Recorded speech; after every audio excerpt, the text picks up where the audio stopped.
Këtu ngjatjeta uroj t'jeni mirë. Ka dështuar takimi ndërmjet Vladimir Putin dhe emisarit të Donald Trumpit Steve Witkoff në Moskë nuk ka asnjë rezultat deri në këtë moment.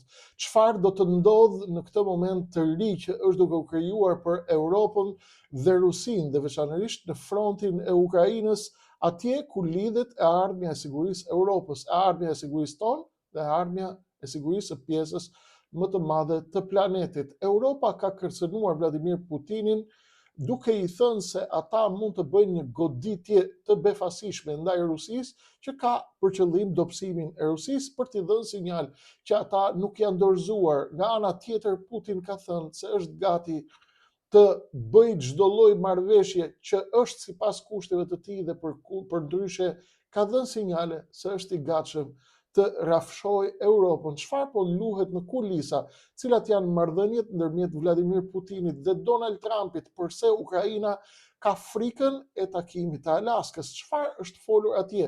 Në fakt, a është duke u diskutuar vetëm ajo që po flitet nëpër media, apo ka të tjera zhvillime në kulisa që lidhen me pasuri prallore dhe maramëndse? Cilat janë këto pasuri? Ku janë ato dhe çfarë po luhet në kulisa?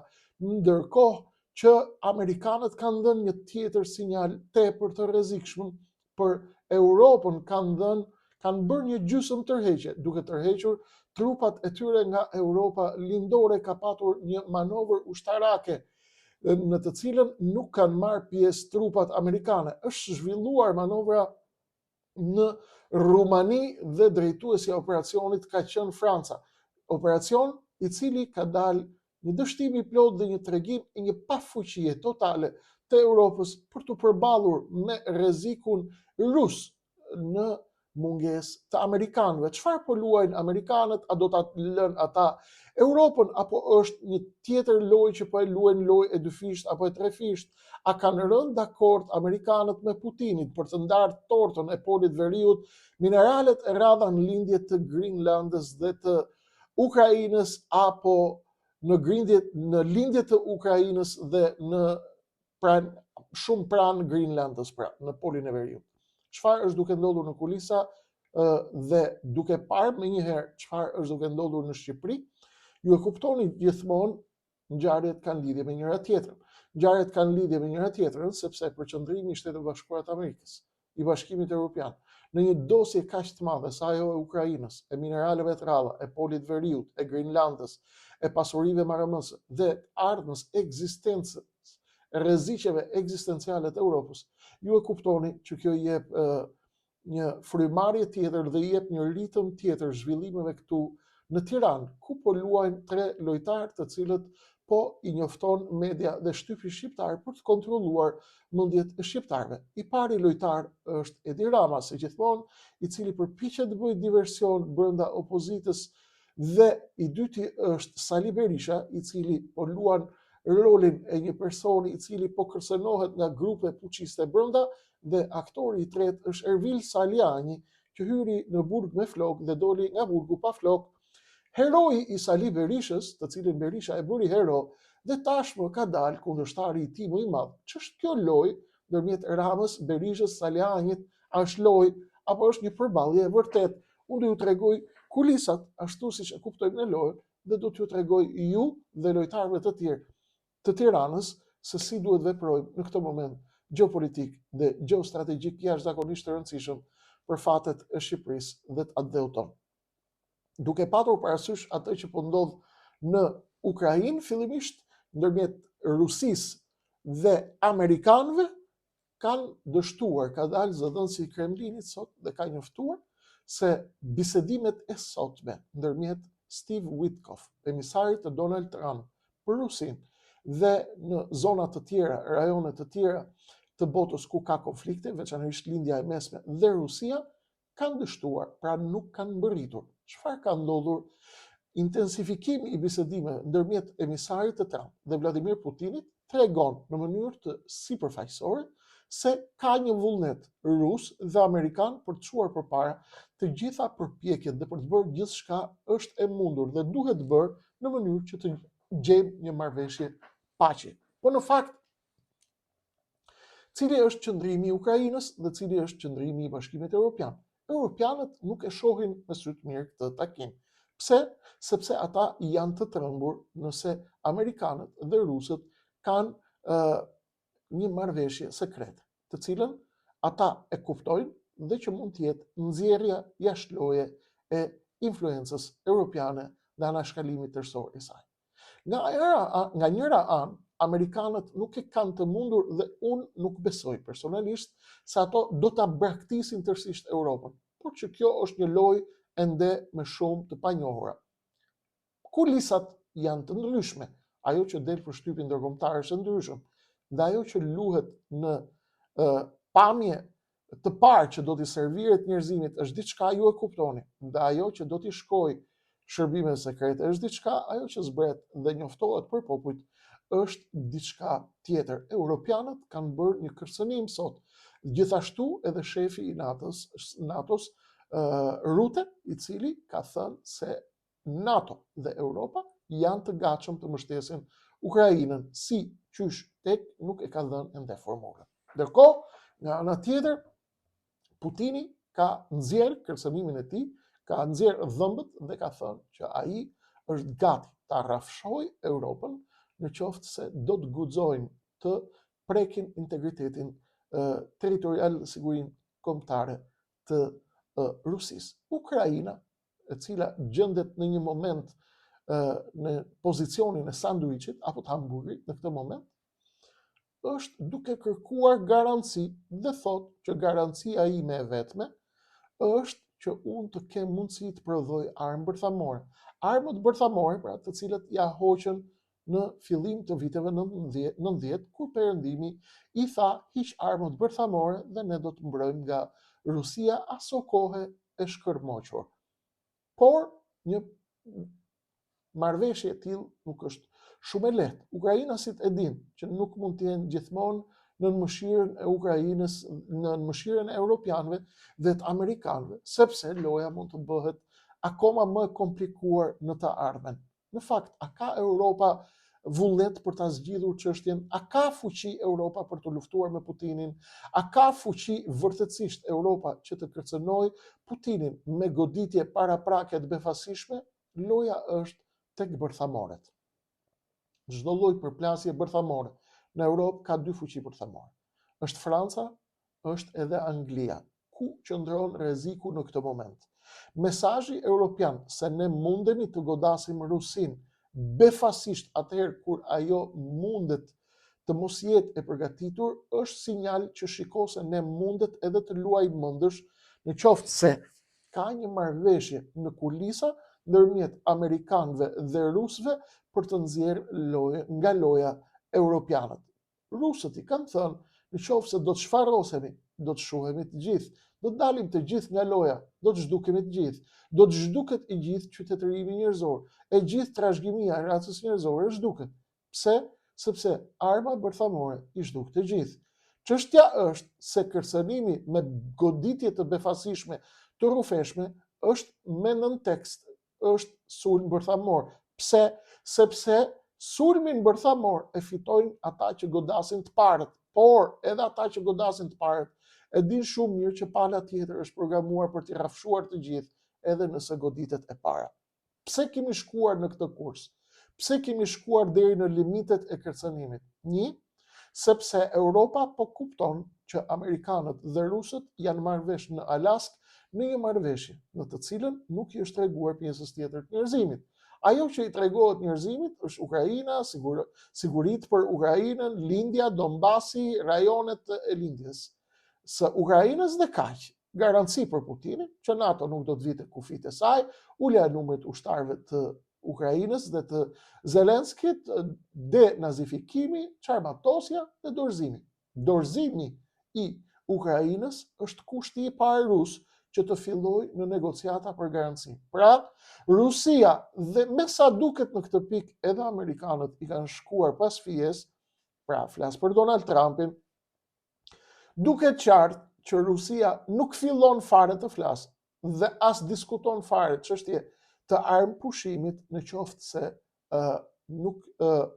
ndalet lufta dhe nëse nuk pranohet dorëzimi dhe kapitullimi i Ukrainës. Në fakt, a ka Europa vullnet për ta zgjidhur çështjen? Po Amerika, a ka vullnet për ta zgjidhur çështjen? Po Europë, po Rusia, a ka vullnet për ta zgjidhur çështjen?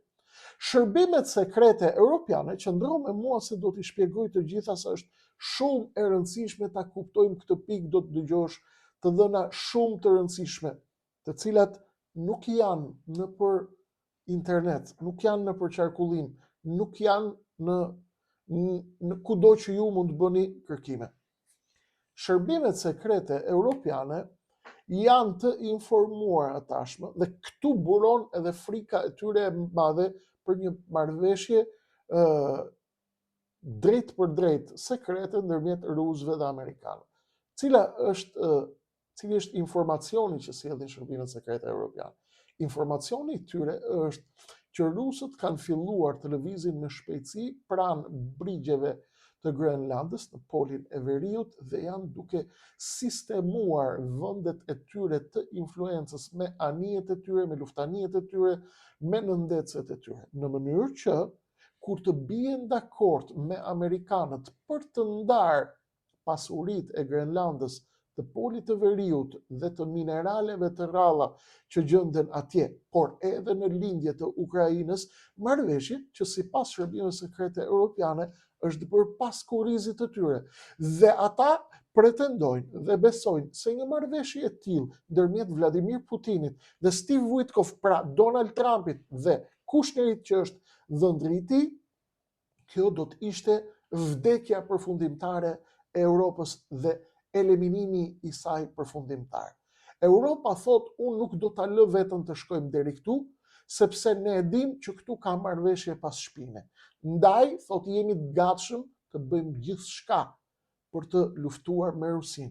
Por ata e din që me Rusin ka zero mundësi që të shkojnë në përplasje. Europa nuk e ka këtë mundësi për ta bërë këtë betejë, sepse po ta kishte bërë, do ta kishte fituar deri tani. Problemi është që edhe Ukraina e di që nuk shkon dot më tutje. Europa thot, dua garanci që Rusia nuk do të vijë më këndej nga unë dhe Zelenski ka nevojë për garanci, sepse nga ana tjetër Zelenski e di shumë mirë se çdo kapitullim i Ukrainës dhe dorëzim tek kushtet e Vladimir Putinit është automatikisht edhe kapitullim i tij. Pse? Sepse kjo ishte një marrëveshje e cila mund ishte mbyllur që në 2022. Atëherë kur turqit në Ankara i morën Zelenskin dhe rusët dhe i ulën në tavolinë dhe bën gati një marrëveshje të mundshme. Paqje ndërhyn britanikët me aso kohë ministrin e jashtëm Boris Johnson, i cili i dha urdhër menjëherë Zelenskit të tërhiqet nga bisedimet dhe i premtoi atij mbështetjen e Britanisë Madhe të Europës, të Francës dhe Gjermanisë. Franca dhe Gjermania aso kohë e mbështetën këtë.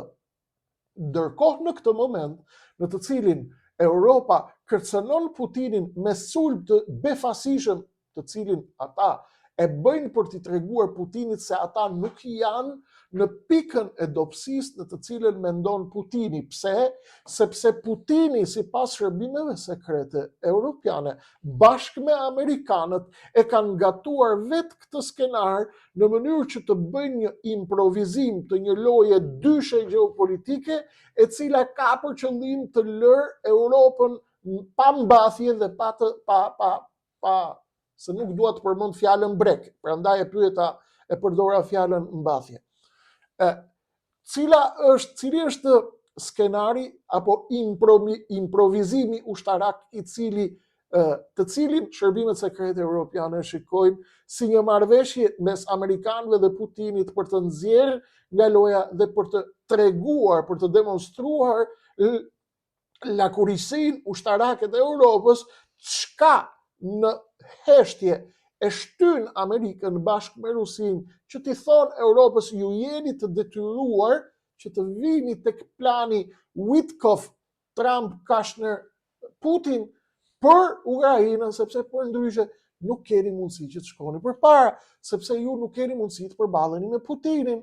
Dhe europianët e kanë të qartë këtë. Emmanuel Macron, i cili ka qenë nga skifterët dhe nga mbështetësit e tezës, e cila flet për një domosdoshmëri për plasje me Putinin, kur ka thënë popullit francez, ne do të shkojmë në luftë, do të përballemi me Rusinë, kur nuk mund ta lejojmë Rusinë që të nxjerrë bashkë me Amerikën, që të nxjerrë Europën nga loja. Gjermania thot në 2028 apo në 2029 kemi automatikisht dhe në mënyrë të padiskutueshme një përballje të përgjakshme me Rusinë të pashmangshme, ndaj duhet të bëhemi gati për këtë. Çfarë bën amerikanët? Tërheqën trupat e tyre nga lindja e Europës dhe e lanë Europën që të bëj manovra ushtarake dhe stërvitjen ushtarake për herën e parë pa praninë e trupave amerikane. Kjo i dogji Europës. Stërvitja e fundit ushtarake që u bë në Rumani pa praninë e amerikanëve në drejtimin e Francës ishte një sinjal që amerikanët u thanë europianëve: Byrum, Maqedoni ta mbështesni Zelenskin deri në fund, sipas kushteve tuaja dhe jo sipas kushteve për të cilat po bie dakord Putini me Trumpin, atëherë provojeni vetë zotëri, të mbroheni dhe bëjeni një improvizim. U bë improvizimi dhe improvizimi ushtarak përfundoi me një dështim spektakolar, i cili tregoi qartësisht lakurisinë ushtarake të Europës përballë Rusisë në rast të një skenari kur amerikanët tërhiqen. Pyetja e rëndësishme në këtë moment është: a do të tërhiqen amerikanët?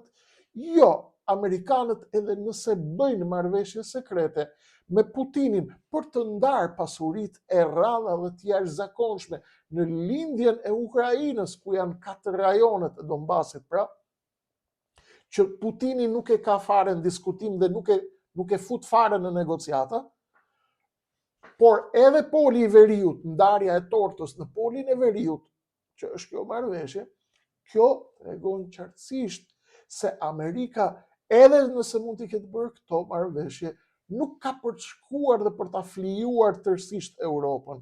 Dhe Europa e ka të qartë këtë, sepse Europa është krahu i dytë i shqiponjës së NATO-s. Amerika vërtet është fuqia më e madhe e Aleancës Atlantikut Veriut, por pa Europën, shqiponja amerikane nuk e ka shumë të lehtë të fluturojë në qiellin e ardhshëm shumë të trazuar gjeopolitik të rendit të ri botror apo të konfigurimeve të reja globale, me rritjen e Kinës, me rritjen e Rusisë dhe të faktorëve të tretë, në të cilët do të jenë gurët e peshës apo do të jenë kingmakerat në këtë përplasje civilizimesh, qytetërimesh, ekonomish, ushtrisë që do të bëhet në vitet në vijim. Pra, Europa e di këtë, që Amerika nuk do t'i flijojë Shqipërinë, por Europa nuk mundet ta gëlltisë faktin që amerikanët të kenë rënë dakord për të kontrolluar tërësisht lojën me Rusinë, ndërkohë që Amerika e do Europën, po e do nën sqetullën e saj, nën komandën e saj, por pa ato planet e Parisit dhe të Berlinit, ndoshta dhe të Londrës, për të krijuar pol të pavarur ekonomik, ushtarak dhe gjeopolitik në Europë përtej asaj që po bën Amerika. Kjo lojë, ky moment i rrit tensionet shumë dhe vjen sinjali sot për dështimin e marrëveshjes apo të një marrëveshje finale ndërmjet Donald Trump i përfaqësuar me dhëndrin Kushner dhe Steve Witkoff, që kanë qenë sot duke biseduar me Vladimir Putinin. Të dhënat nga takimi tregojnë se Putini është duke u shmangur detajeve dhe ka shumë detaje me të cilat ai nuk është i gatshëm të bjerë dakord, sepse ai shikon aty një problematik të madhe. Kërcënimet janë nga të dyja palët, por çështja është që partia e luftës Angli, Gjermani, Francë flasin në këtë moment për shpartallim strategjik të Rusisë, duke e befasuar atë me një goditje e cila nuk e lë të ngrihet. Ndërsa Putini nga ana tjetër thot qëllimi i NATO-s, thot, pse është kriju NATO, prej vitit që është kriju, ka vetëm një qëllim, shpartallimi aso kohë i Bashkimit Sovjetik, ndërsa sot shpartallimi i Rusisë ndaj Putinit, thot, unë jam duke bërë luftë mbrojtëse, Europa thot jemi ne duke bërë luftë mbrojtëse, sepse je ti ai që ka ardhur dhe ke pushtuar Ukrainën, dhe je ti ai i cili ke synime në Europë. Tashmë të dyja palët janë duke blofuar. Lakurisia ushtarake europiane u provua në Bukuresht, pra në Rumani, në manovrat e fundit dhe stërvitjen e fundit ushtarake, se pa Amerikën janë një zero me gjufk. Nga ana tjetër, Amerikanët duan të mos e sakrifikojnë komplet Europën, as Ukrainën, dhe në të njëjtën kohë të mundin të marrin prej Vladimir Putinit atë që mund të rrëmbehet prej tij në rast se masin pulsin dhe tensionin e Vladimir Putinit dhe kuptojnë cili është niveli i sakt i blofimit që është duke bërë Putini, sepse Putini ka prej 2022 në luftë dhe ka edhe ai rrjedhjet e veta të gjakut, ka edhe ai hemoragji shumë të fortë të brendshme, të cilën ai po tenton ta maskojë. Çështja është që kur shkojmë te kërcënimet e kësaj natyre, nuk flasim më për kërcënime formale, flasim për blofe të mëdha, të cilat i kalojnë kufijt e kërcënimeve normale. Këto blofe nuk i kuptojmë dot as unë, as ju që më ndiqni mua, as populli i thjesht siç jemi ne, që lexojmë këto situata, i studiojmë me kujdes dhe i analizojmë me kujdes. Këto nuk i kuptojnë njerëzit e thjesht. Kush e din se a është duke blofuar Europa, apo është duke blofuar Putini, apo janë duke blofuar të dyja bashkë, apo blofojnë edhe Amerikanët, apo çfarë luhet në prapasken, Europa e di nëpërmjet shërbimeve sekrete. Rusia e di nëpërmjet shërbimeve të saj sekrete, ndërsa Amerika e di gjithashtu nëpërmjet shërbimeve të saj sekrete.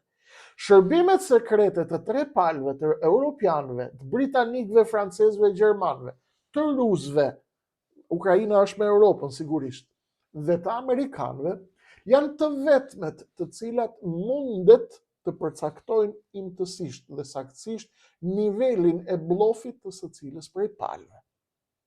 Ne këtë nuk e gjejmë dot, e din ata. Por Europa e ka shumë të qartë që përtej asaj që flitet në diskutimet sipër truezës ndërmjet Putinit dhe amerikanëve, duket qartë për europianët, mesazhi ka mbërritur qartë që kërcënimi i Putinit nuk është vetëm një blof formal i tij për nevojat e lojës, por është një blof i mbështetur dhe i investuar nga garanci sekrete amerikane, të cilat i kanë thënë Putinit, mos u tëriq se marrëveshjen e kemi ne bashkë për Grenlandën dhe për lindjen e Ukrainës. Ku do të shkojë Putini? A do të vazhdojë përpara apo do të ndalet këtu? Kjo sjell një dimër të përgjakshëm për Ukrainën. Por jo vetëm. Dimër i përgjakshëm për Ukrainën do të thotë dimër i përgjakshëm për gjithë planetin, sepse kriza do të intensifikohet dhe kriza do të vazhdojë të rritet në tregje, në bursa, në çmimin e naftës, çmimin e gazit, në çmimin e transportit nëpër botë, dhe do të vazhdojë katastrofa që na ndjek këmba këmbës, hija e zezë, që na ndjek këmba këmbës me inflacionin, me rritjen e çmimeve, do të vazhdojë të përshkallëzohet me ritme të frikshme. Kjo na bën të kuptojmë se cili është qëndrimi i vërtet i të gjitha palëve. Sigurisht, edhe një herë shpjegim për të gjithë, këto biseda i bëjmë sepse është shumë e rëndësishme të kuptojmë se çfarë po ndodh, jo sepse ne kemi mundësi të zgjidhim këto konflikte. Duhet t'i kuptojmë dhe sa më mirë t'i kuptojmë këto ekuilibra dhe këto lojra, aq më mirë kuptojmë çfarë po kurdisin zuzarët këtu në Ballkan dhe veçanërisht me popullin tonë shqiptar. Këto që unë sapo ja shpjegova në këtë moment, i di pjesërisht apo me formën e tyre edhe Rama, edhe Berisha, edhe lojtarët e Tiranës. Pra ndërkohë që po ndodh në botë Gjithë kjo që unë ju shpjegova për 24 minuta deri tani, ata e din dhe po e ndjekin me kujdes. Dhe mbi bazën e asaj që ndodh jashtë, ata ndërtojnë skenarët këtu brenda, bashkë me Europën, bashkë me lojtarët e dukshëm dhe të padukshëm, me aleatët e dukshëm dhe të padukshëm për të vijuar skenar. Si po ndodh kjo punë o Krishnik dhe çfarë po ndodh këtu në Shqipëri? Kemi një lojë të madhe, e cila është ndërmjet 3 lojtarëve, Saliani dhe grupi i kafes, Ali Mehmeti, Kalaja, tjerë, të cilët janë tërë ditën tek mediat e Edi Ramës, kujdes, tek mediat e Edi Ramës, për të çfarë? Për të rrëzuar Berishën në emër të transformimit të Partisë Demokratike. Në pamje të parë, kërkesa e tyre është legjitime. Saliu duhet të largohet, Saliu nuk është më, Saliu është kështu. Problemi është që Saliu, ata din shumë mirë që nuk e heqin dot Saliun, po puna është ku fshihet lepuri këtu.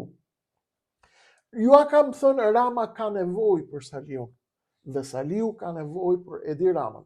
Pse kanë nevojë për njëri tjetrin? Ju a kam shpjeguar shumë herë. Çfarë u duhet zotërive në fjalë të cilët shqiptarët e din që nuk duhet jenë më, por nuk kanë fuqi përveç se t'i shajnë nëpër Facebook apo këtu te kanali i YouTube-it. Këta do t'i largojmë, ata janë të poshtër, ata nuk i shef dot njëri me sy. Shqipëria të shporen, PS, PD, Rama, Berisha, Meta, të shkojnë gjithë në burg. Unë i lexoj komentet tuaja. Dhe unë jam plotësisht dakord me ju, por unë nuk jam plotësisht dakord me atë që ju bëni dhe unë bëj, sepse ata nuk ikin me komente. Ata ikin duke parë se si mund të largohen. Dhe ata nuk mundet të largohen nëse ne nuk kuptojmë se çfarë po luajnë ata. Saliani, Ali Mehmeti dhe gjithë këta çunat, të cilët po pompohen nga Edi Rama dhe mediat e Edi Ramës, si grupi i cili do të shkatërrojë Saliun, është i financuar nga Edi Rama. Por në fakt, Ilir Ali Mehmeti, Saliani, Kalaja dhe gjitha i grupi i kafenes janë shumë të vetëdijshëm se e njohin doktorin nga afër, që Berisha nuk hiqet nga aty sa të jetë ai gjallë. Sepse nuk do ju marr minuta, Berisha e ka identifiku partinë me fytyrën e vet. Surrat tapi, thot turku. Surratin me tapin e PD-s e ka fytyra e Berishës. Nuk ka njëri t'ja marr. Jo Saliani me Grida Dumën me dashurinë e tij të madhe të jetës, por kërkush. Atëherë, si hyn Ali Mehmeti me Salianin dhe me çunat e kafes një aventure të tillë, duke e ditur që ata kanë zero shans për të largu Berishën.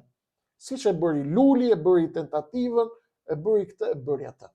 Në pamje të parë, çunat e kafes bashkë me Ervin Salianin, që hynin në burg pa flokë dhe doli me flokë, në pamje të parë, ata kanë një kaos normale. Boll më me Saliun. Problemi është që këta ishin me Saliun, këta i prodhoi Saliu. Ervin Saliani ishte hero për Berishën vetëm para pak kohëve. Dhe Berisha ishte ai që bëri avokaturën e heroit të Saliani. Po Berisha atëherë çfarë po luan? Edhe Berisha është dhël për e vjetër dhe ai po bën 7 lojra. Kush është loja e Berishës? Berisha ka 3 lojra. Loja numër 1, i duhet të ruaj opozitën me çdo çmim dhe me çdo kusht.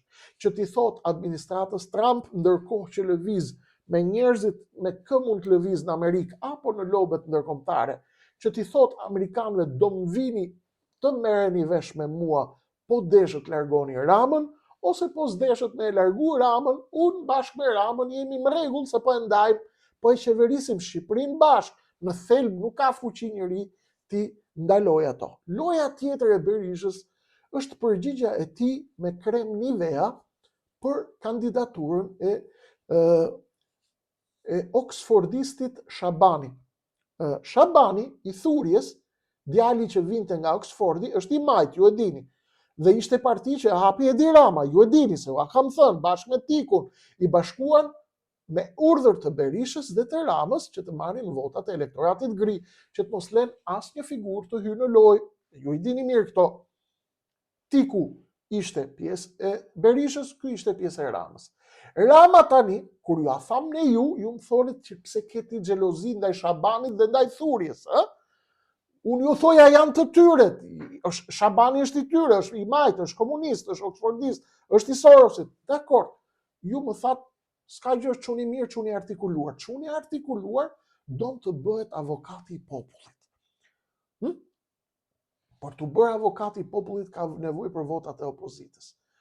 Majoranca do ta mbështesi. Pse do ta mbështesi majoranca Edi Ramën kur ky i binte edhe Ramës edhe Saliut? Do ta mbështesi sepse do t'i japi shpërblimin për votat që i hoqën popullin gri dhe ja çuan në RS, i çuan në RS në kosh plerave. Për këtë Shabani do të shpërblet nga Rama dhe nga majoranca duke marrë votat që të bëhet dhe mbështetjen që të bëhet avokati i popullit. I pyetur nga gazetarët Berisha nëse do ta votonte Endri Shabanin për avokat populli, Berisha ka thënë që ne kemi njerëz të tjerë që mendojmë se mund ta bëjnë më mirë punën se sa Shabani. Por nuk e ka refuzuar Shabanin që ta etiketoj atë si njeri të Edi Ramës. Pse? Sepse Saliu dhe Rama merren vesh me njëri tjetrin si do ta koordinojnë lojën bashkë me njëri tjetrin, sepse edhe lojtarët e ri që i shpikin dhe i hedhin në lojë, i shpikin të dy, i mbështesin të dy dhe i kontrollojnë të dy. Pse e bëjnë këtë? Që të mos ketë rival të vërtet që e kontrollojnë apo që mund të jenë të vërtet këtu në Shqipëri, tek të cilët mund të hedhin syt ndërkombëtarët. Bukur shumë. Berisha nuk e kontestoi me forcë, por tha, kemi të tjerë ne këtu. Jo të thonte që Endri Shabani është lojtari i Ramës dhe ne nuk mundemi të mbështesim një njeri që është lojtari i Ramës, sepse Endri Shabani në thelb mori vota opozitare që i ikën presupozohet Partisë Demokratike. Por Berisha nuk i ka aty hallin, sepse Berisha e di që është marrë vesh me Edi Ramën. Ku i fshihet lepuri i Berishës tani? Saliani thot, po rrisim stekën t'ja marrim partinë Saliut. Por Saliani, edhe Ali Mehmeti, edhe këta, e din shumë mirë që nuk ja marrin dot partinë Saliut. Saliu që të jetë burr i mençur dhe t'i bëj një shërbim shqiptarëve, nuk pritet shumë prej tij se ka 34 vjet kishte kohë për ta bërë këtë dhe nuk e bëri. Çfarë do Saliu? Saliu do të blej kohë ndërkombëtare që t'i viti trokasi Trumpi apo amerikanët dhe t'i thonë, këtë Ramën nuk e dum, vetëm ti mund na e heqësh, urno do ta heqim edhe non gratën, do të fillojmë të çojmë me ambasadorë, do flasësh me ta dhe do ta rrezosh Edi Ramën. Bukur shumë. Saliu e pret këtë dhe që ta presi këtë duhet të kontrollojë në mënyrë absolute Partinë Demokratike.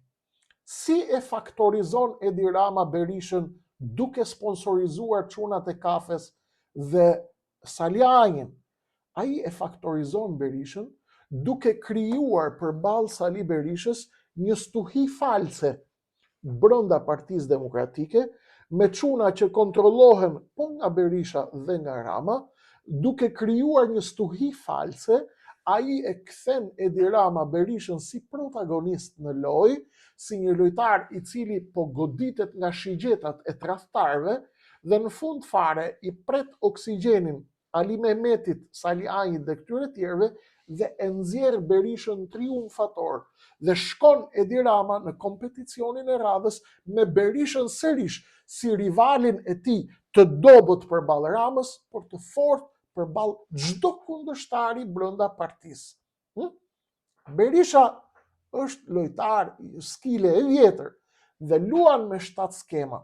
Popullit opozitar i thot jam unë këtu komandanti dhe gjeli, i futi dhe një kërcënim Salianit sot dhe Grida Dumës i tha mos guxoni të bëni kësoj filmash, dhe në këtë mënyrë Berisha rikthen fuqizimin e pozicionit të tij në krye të PD-s dhe kthehet protagonisti kryesor që i duhet Edi Ramës, si rivali i tij me të cilin ai kontrollon të gjithë lojën dhe të gjithë ingranazhin politik majorancë opozit brenda Shqipërisë, në mënyrë që sido që të kaloj stuhia ndërkombëtare, planet europiane, planet amerikane për Ballkanin dhe për figurat politike këtu, loja të kontrollohet nga çifti Rama Berisha, të cilët duhet dhe kanë me detyrim dhe me përcaktim të mbrojnë njëri tjetrin deri në fund. Çfarë duhet të bëj Berisha për të zhveshur nga ky skenar të cilin ai po e bën? Duhet të bëj diçka të cilin ai nuk ka vullnet ta bëj. Ti tregoj popullit opozitar që ai Berisha, i cili e ka identifiku veten me Parti Demokratike dhe me aksionin opozitar, ti thot popullit opozitar, ti japi garanci që ai do të veproj me të gjitha energjitë e tij për hapjen e rrugës për leadership të ri të opozitës, i cili do të shkojë të rrëzoj Edi Ramën vërtetësisht. Në qoftë se nuk e bën këtë, dhe unë nuk besoj se ka për ta bërë, kjo vulos 100% që skenari i çunave është i sponsorizuar nga Rama Berisha për të rikthyer Berishën si protagonist nëpërmjet stuhisë false të disa çunave që do të krijojnë një gurgule për reforma, ose do të godasin Saliun dhe po se rrëzuan dot Saliun, do hapin parti tjetër, ose do krijojnë fraksion brenda opozitës, ose do të mbajnë popullin shqiptar me një stuhi false për disa muaj dhe për disa vite, dhe në fund fare hajde bashkohemi prap dhe të bëjmë bashkimin e madh të opozitës që të largojmë të keqen më të madhe që është Rama. Dhe Rama vazhdon prap skenarin që bëri në zgjedhjet e shkuara, kur e bëri lokma, e mbajti Partinë Demokratike në 4 vite luftë, grupi Lulit dhe grupi i Berishës, vulak ne, vula ne, amerikanët janë me ju, amerikanët janë me ju, pralla me mbret, dhe pastaj në fund fare i shpartallojnë 90 deputet. Ky është skenari. Çfarë do bëjnë shqiptarët? Do bëni opozitë, nëse doni, jashtë sistemit. Është e vetmja mënyrë që të shpëtoni. Nuk keni asnjë shpëtim tjetër. Kjo është e vetmja mënyrë që ju ti imponoheni Berishës, se Rama nuk ka ndërmend të largohet vetë, po se erdhën ta marrin nga zyra me helikopter edhe ta çojnë në burg. Vet ai nuk largohet se ka bërë kontrata të mëdha gjeopolitike, nuk ke ish dorë kollaj se nuk e lën tiki. Berisha don të ruaj monopolin e opozitës dhe ju keni vetëm një mënyrë për të qenë besnik dhe për t'i dhënë një shah me zbulim Berishës. Të bëni një opozitë të pa kontrolluar nga Rama dhe nga Berisha.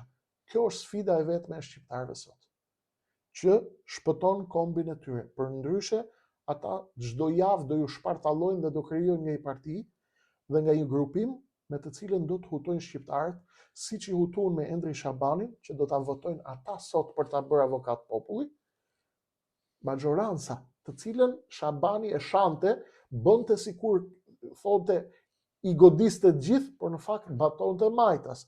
Bënte sikur gjithkohës mbante ritmin fajin e ka Saliu, se kur ka qenë Endri 5 vjeç e ka pas Saliu në televizor dhe kur ishte 30 vjeç e ka pa në televizor. Këto janë filmat e skemat e me fustan, me minifund të çunave të Sorosit në Tiranë. Por ne na ka dalë kjo, na ka dalë këtu mbrapa duke ja shpjegu, populli ka qef rrenat. Populli i ha rrenat, por ne mendjen tonë nuk e fusim dot ke mendja juaj. Kemi ne të gjithë bashkë një sfidë. Të bëjmë një opozitë të pa kontrolluar nga Saliu dhe nga Rama.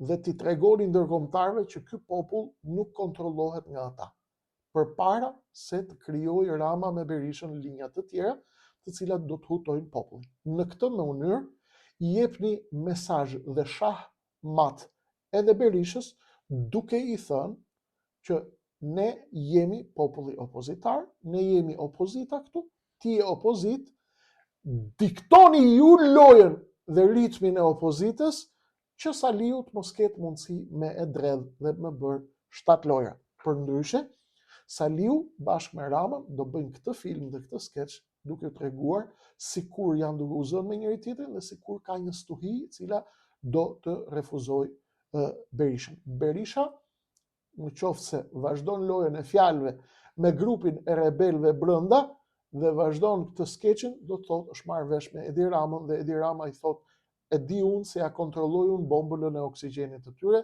ti rri rahat atje, vazhdo bjeri kërbaç këtyre, një lloj skema që bën me Lulin, por tani është pak më e rafinuar dhe pak më e kujdesshme. Përndryshe, Berisha urgjentisht duhet t'i jap garanci popullit opozitar, popullit shqiptar që ai nuk ka synime të bllokoj aksionin opozitar dhe riformatimin e opozitës të vetmen që mund të rrëzoj Edi Rama. Kjo është e vetmja mënyrë për t'i bërë Saliut presion. Ndryshe, të tjerat janë pralla me mbret dhe lojra fjalesh, me të cilat Saliu ju mban pendje dhe ja 30 vjet ju bashkë me mua, bashkë me gjithë Shqipërinë. Kjo është e vetmja mënyrë për t'i dhënë shahmat Saliut, sepse Rama ka rënë. Rama është vetëm çështje kohe. Rama përfiton dhe zgjat pushtetin e tij vetëm sepse nuk është Berisha për ndërkombëtarët lojtari alternativ deri tani. Berisha ka marrë vendim ta thyej këtë rregull dhe të thotë unë do ta thyej këtë rregull, do të qëndroj deri në fund dhe do t'i detyroj amerikanët që të vinë tek ai dhe t'i kërjap, t'u kërkoj ai atyre pazarin që do ai për amerikanët, që t'ja dorëzoj leadershipin e opozitës, ashtu siç do Berisha dhe kujt do Berisha. Kaq kisha për sot. Ju falenderoj nga zemra të gjithëve për kohën tuaj të çmuar. Mbështeteni kanalin duke i bërë like dhe subscribe. Çojani pjesës tjetër shqiptarëve, nëse mendoni se këtë bisedë duhet ta shohin dhe pjesa tjetër e shqiptarëve, do të qëndrojmë bashkë, do të kemi zhvillime shumë të rëndësishme në ditët në vijim. Qëndroni me mua sepse unë do t'ju njoftoj minutë pas minuti, lajm pas lajmi, hap pas hapi për gjitha këto zhvillime të mëdha që do të ndodhin në nivel global. Natë e mirë për sonte. Kaq kishim tani për tani, pjesa tjetër ju e dini, vjen në numrin e ardhshëm.